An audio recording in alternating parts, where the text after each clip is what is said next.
Now, there's a lot of discussion here about the passenger experience, both in terms of the retail offer that's out there, but also the interaction between airport operator and the passenger. Do you think this is a situation that is generally different to where it was 5 or 10 years ago? I think it is different in the sense that now it really permeates the core of the strategic directions that airports have to follow. In the sense that for years we've been mainly a B2B business because we were mere infrastructure providers. Today you just can't be only that. You need to become a B2C business because you know again that the money will not come from the airlines and that the potential for you to grow your revenues will come from the passengers, from the consumers. I would say not even only the passengers, but also the visitors. The challenge is to attract, of course, as much as passengers as possible to the airport, but also visitors who come to the airport to do other things. The technology is helping us to achieve that because the technology is now allowing to establish a direct contact between the airport and the passenger through all the mobile applications, the digital revolution in general. And it allows you not only to communicate with the passenger, but to establish a proper relationship with the passenger. And that's all around the fact that people have come to expect from airports different things. Consumers want, they're no longer focused on the product, they want an experience. And giving them a product, a facility, is not enough.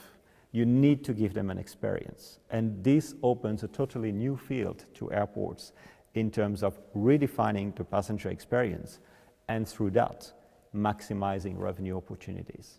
That's also very interesting because it is synergistic with what Angela Gittins has said about the new initiative coming out of ACI World, which is all about helping airports sell themselves, market themselves a bit more robustly than they have done historically. Who owns the passenger now? Is it the airline or is it the airport? Well, I think this is a flawed debate. I don't think the passenger wants to be owned by anyone, especially now with the digital revolution.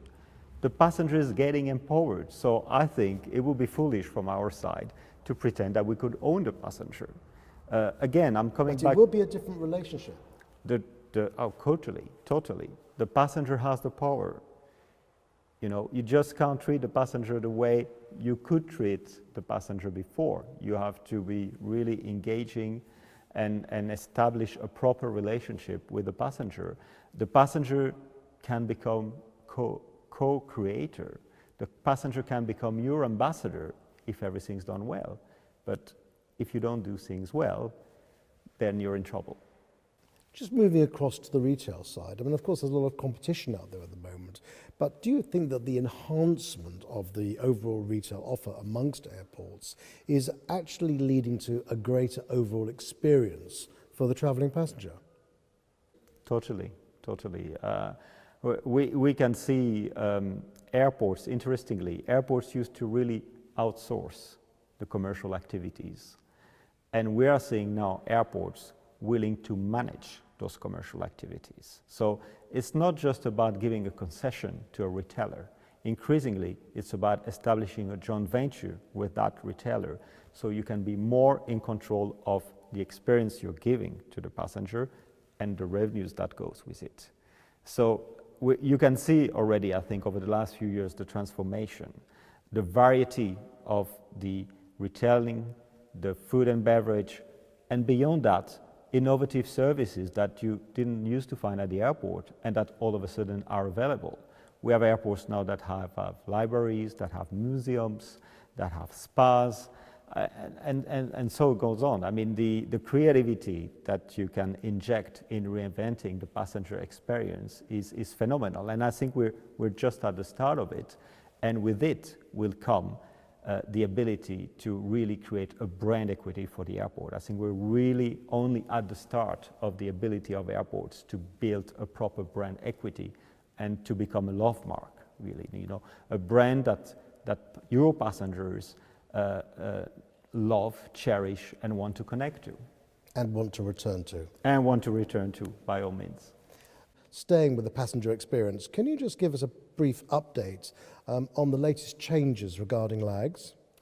We are going to see significant changes as of January 2014 because we are going to start seeing a progressive relaxation of the existing restrictions on the carriage of liquids and gel by passengers.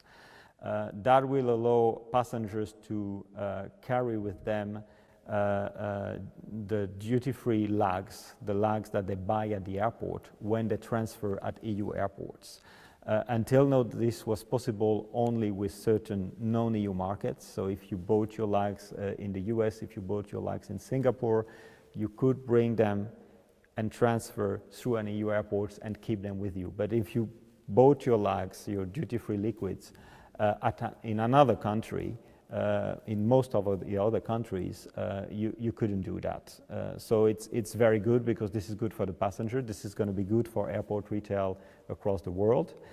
It's just a first step. What we're looking at ultimately, of course, is to go back to the situation where we were before 2005, 2006, when you had no restriction whatsoever on liquids. But it's still a movement in the right direction, so real positive. It's positive, but to get to the end result of really withdrawing every restriction on the carriage of luggage, we need to get more progress in terms of the technology, because this is dependent on airports deploying new technology that is able to detect liquids explosives, and we're not fully yet there.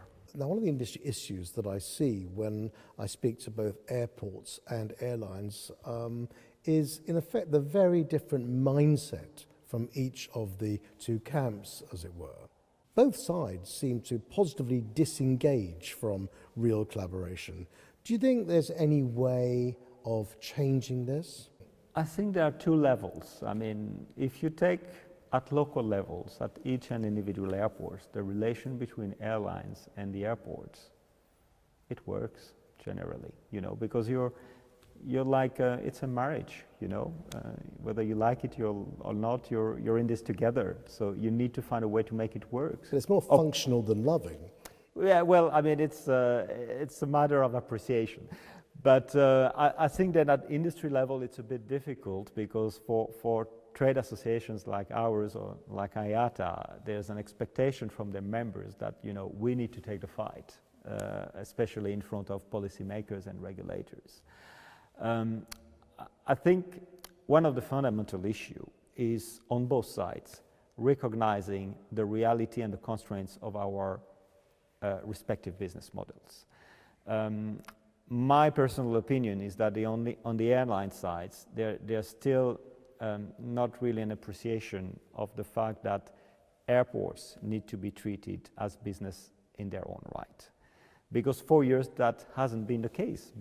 Airports were not businesses in their own right, because they were all publicly owned, and government didn't want them to be businesses in their own right. They were basically there to serve the interest of the national carrier, full stop. Today it's a very different world. Government expect airports to be self-financed, and of course, aviation policy is in principle no longer determined by the interest of the national flag carrier. There's lots of competition. So that means that airports have come out as businesses in their own right, and that needs to be recognized by the airlines. There's a bit of history going on here in Istanbul this week. It's the first time in 15 years that there's been a joint ACI Europe and ACI World Congress. What are the common threads that have come out over the last 2 days of the conference between European airports and the rest of the world? I think what you're saying globally in Europe and elsewhere is the fact that airports are now engaged in a very far-reaching business transformation process. That business transformation is all about trying to reach sustainability, economic sustainability, but also sustainability in the wider sense for the long term. And it's a lot about evolving towards a definitive focus on performance, financial and operational performance, a focus on quality, redefining the airport experience, moving from B2B to B2C, and finally a focus on corporate social responsibility. Airports, in the end, are here to serve their communities. They're here to bring social value. And I think this is becoming obvious for different reasons in different parts of the world. In Europe, certainly, we're seeing the austerity hurting very much the ability of the state to respond to social needs.